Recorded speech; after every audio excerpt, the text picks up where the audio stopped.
my name's Leigh. And today, I'm going to be taking you through a low maintenance textured look utilizing graduation and a taper. Before I make any decisions on this haircut, it's important for me to assess the fix factors, things like face shape, head shape, and hair type. This is how I decided to give him something low maintenance while still looking effortlessly cool. Firstly, I'm going to thoroughly spray down the hair. This will allow me to control and section the hair in a much cleaner and neater fashion. I'll separate left from right by making a center part from front to back.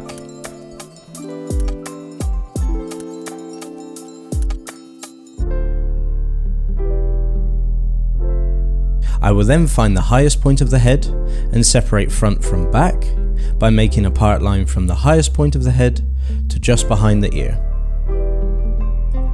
This gives me maximum visibility and allows me to map out the haircut in more manageable chunks. I will then go ahead and create a section just above the recession points on the side of the head.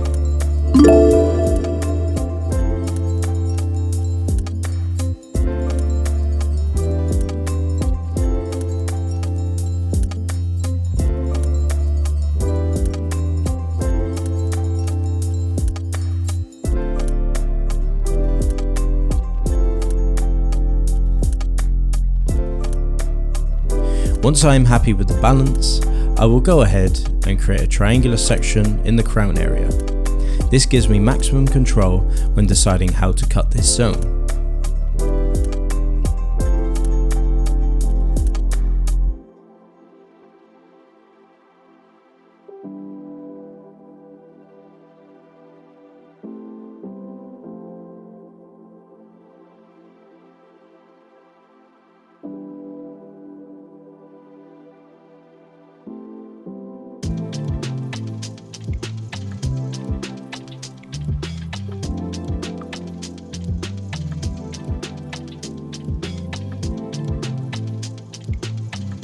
I'm going to start the cutting process on the right side of the head using a graduation technique.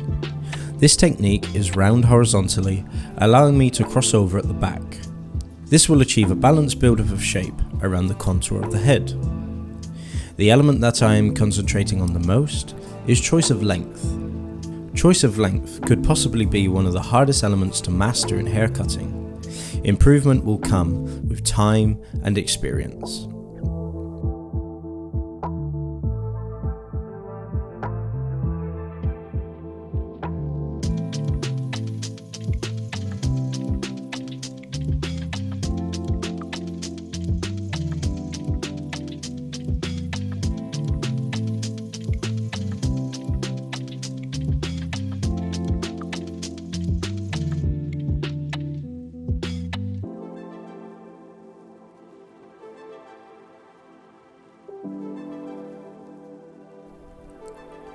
The graduation here has been cut closer to the vertical.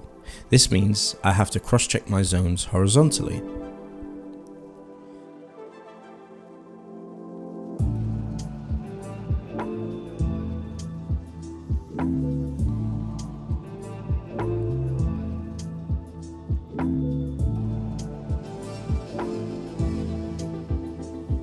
I am being mindful of the bone structure here and cutting close to the occipital bone for optimal shape and efficiency. This will set the structure for my clipper work.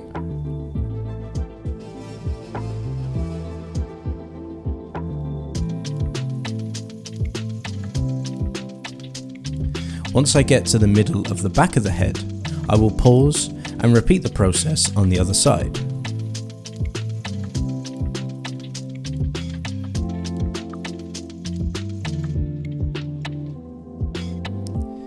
As you can see, the graduation crosses at the back, leaving me with a head-hugging shape horizontally and a balanced build-up of shape vertically.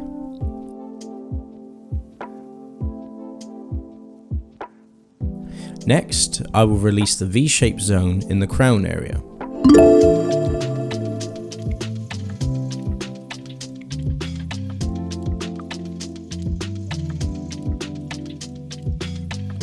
I will use diagonal section lines in a similar fashion to how I cut the graduation on the sides. Each subsequent section will be over-directed to the original to retain maximum length and shape internally. It's important to be mindful of body position here. Taking a small step to the side after each cut will ensure that my horizontal shape stays round. The vertical shape will remain triangular, shorter to longer from bottom to top.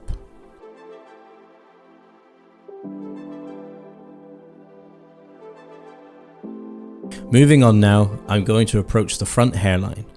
I'm choosing to cut this zone before the top as it's essential that I get the length and density correct. Cutting the top first could risk me losing too much length and density, leaving imbalances in the front hairline. I will cut the front hairline with a razor. This will allow me to simultaneously remove length, but also adjust the density as I go. You will notice that I'm using diagonal sections across this zone.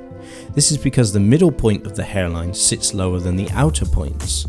So choosing diagonal sections over these points leaves me with a balanced amount of hair and greater visibility.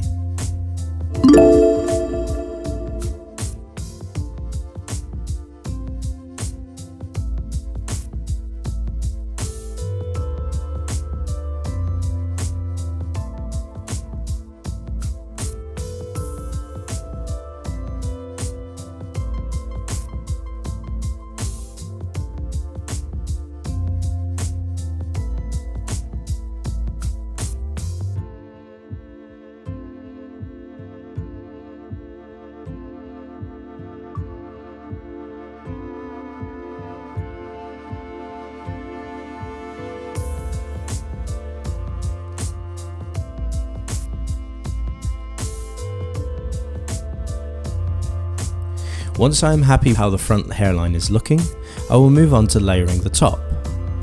I am going to use the front hairline as a guideline for my layering. This will ensure that I have enough density in that zone.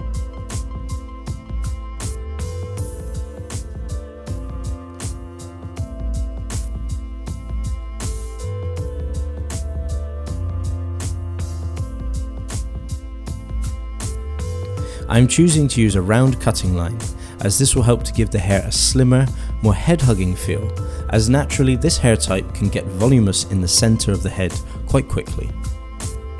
I'm choosing to cut on a vertical axis for maximum visibility and control over both cutting axes.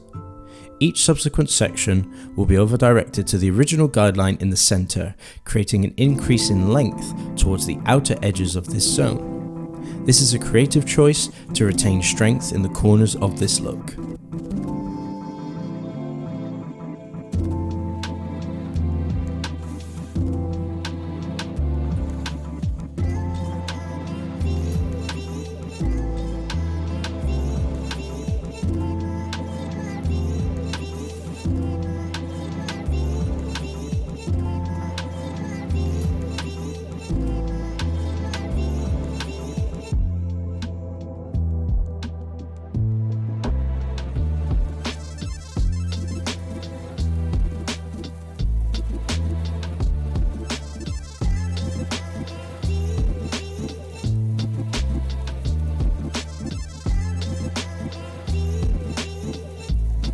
Again, I will cross-check along the opposite axis to the original cutting lines of this zone. I am choosing to soften the ends of the hair in this zone with some point cutting with the texturising scissors. This will give the haircut a little bit more longevity and allow the ends to move a little more freely.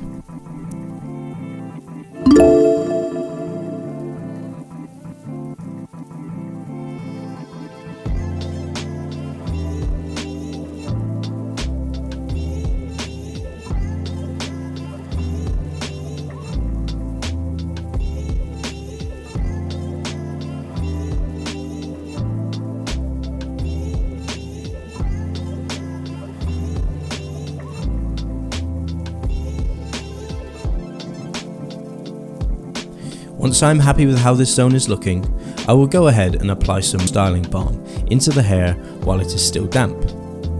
My heat tool of choice is the Dyson Supersonic hairdryer, and I'm going to use the concentrator nozzle for maximum airflow.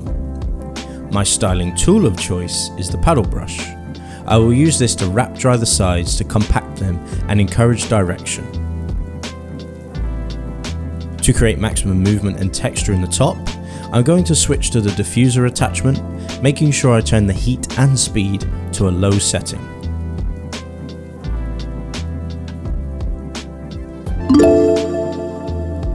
I will then use circular motions around the head to really bring this haircut to life. Once I am happy with how the styling is looking, I will move on and complement this look with the taper. One of the benefits of cutting the structure of this haircut first is that I have the chance to assess the bone structure thoroughly. As I mentioned earlier, I made sure that my graduation sat close to the occipital bone. I know from my cutting method that my initial clipper guard length will be a number 3.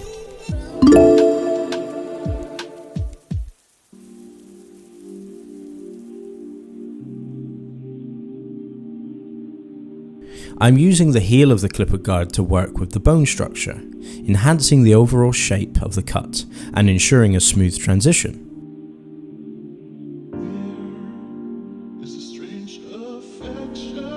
Next, I will use a scissor over comb technique to further ensure a smooth transition from clipper work to scissor work.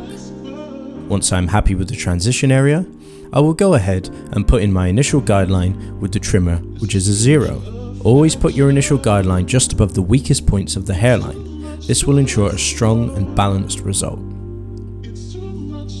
I will then use the foil shaver to take this panel down to the skin, ensuring I leave just a couple of follicles behind for a seamless blend. The tapering technique I've chosen to use here is a descending technique.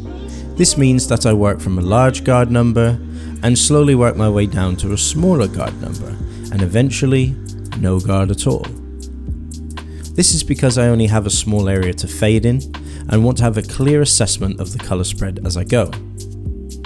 The next guard I will use is a 1.5 guard with the lever fully open, then a 1.5 guard with the lever fully closed, moving on to the number 1 with the lever fully open, then the number 1 with the lever fully closed, and finally working with no guard. Now I will start with the lever fully open and slowly close the lever and work away any dark spots, ensuring a balanced colour spread.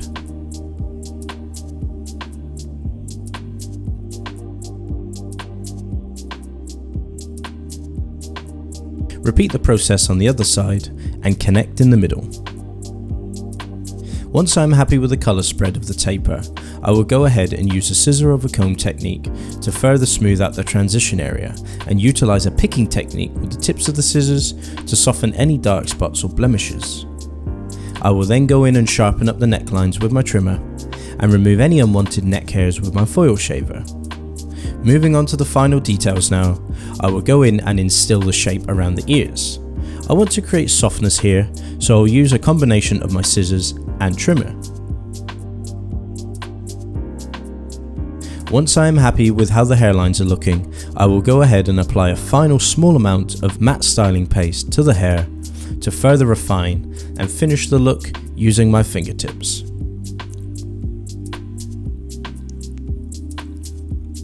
I hope you enjoyed this tutorial and took away some useful tips and tricks to use in your salon or barbershop. To see more tutorials like this, please visit our extensive education library